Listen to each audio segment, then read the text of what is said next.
when I didn't have the right approach to build wealth effectively, I largely turned to my colleagues and would ask what they did for their wealth and their wealth strategy to be able to come up with a good plan and feel financially confident to know that I was on the right path. That was a mistake.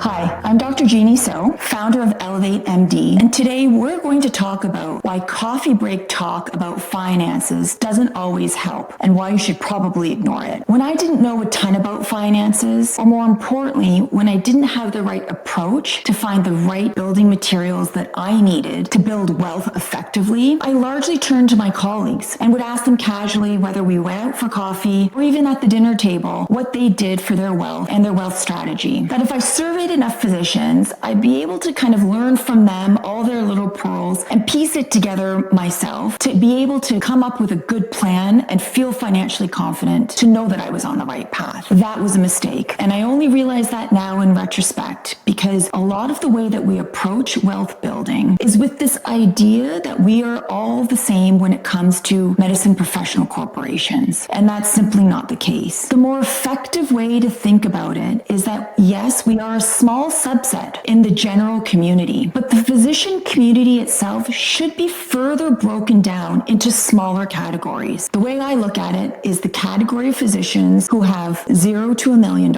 those physicians that have $1 million to $2 million, and those that have $2 million plus. And when I throw out these numbers, I'm not talking about net worth here. I'm talking about invested assets. And the reason for that is because of the tax treatment. When we take a look around the table or sipping that cup of coffee is saying to you, you shouldn't be investing in RRSPs. Everything should be kept inside your corporation. That may be true for a high net worth physician who has 2 million plus, for example, but it may not necessarily apply to the physician that doesn't have as much money. And yet when we give these types of one-off opinions about what we should do, and we have a very dogmatic approach to it, it doesn't necessarily apply to a physician that has a different net worth. And of course, there's always the personal side of things, which is going to be different and unique to all of us. One of the things that used to really annoy me when I was trying to figure out a good algorithm and formula to kind of follow and use is, well, it all depends, and it depends on your personal circumstance. That really used to annoy me because I was just like, give me something that I can work with. Give me one pervasive truth. And what I realized, the pervasive truths for sustainable wealth building live somewhere else. But when it comes to effective tools and how to use, for example, the change in the capital gains inclusion rate, or for that matter, any change that the government implements by way of tax reform or us paying more taxes, it's really going to depend on what investments can be taxed. One thing that we should really recognize here is just because tools have the same name and we may have the same opportunity to use those investment tools to build wealth, it doesn't mean that we'll use those tools in the same way. And more importantly, what it means is the tool should be used differently depending on how much money we have invested. When you have more tools in the toolbox, the way in which each tool is most effective will change. Let's think about if you only have 2 investment tools at your disposal. There's probably not a whole heck of a lot that you can do with just 2 investment tools. What if you had more money in the bank? $1 million, $2 million sitting inside investments. All of a sudden, the number of investment tools increases dramatically. And what we need to understand here is each one of those tools is going to interact differently simply because there are more interactions and more tools at our disposal. So the next time that somebody talks to you during coffee about how to specifically use one particular tool and is very dogmatic that all physicians should be using it that way, take a minute, stop and think about that, and visit my website at drgenheeso.com, and I'll show you which tools you'll need at your financial stage to make sure that your wealth is in control and you feel financially successful. I'm Dr. Genhee So, founder of ElevateMD. Thank you for joining, and I'll catch you in the next episode.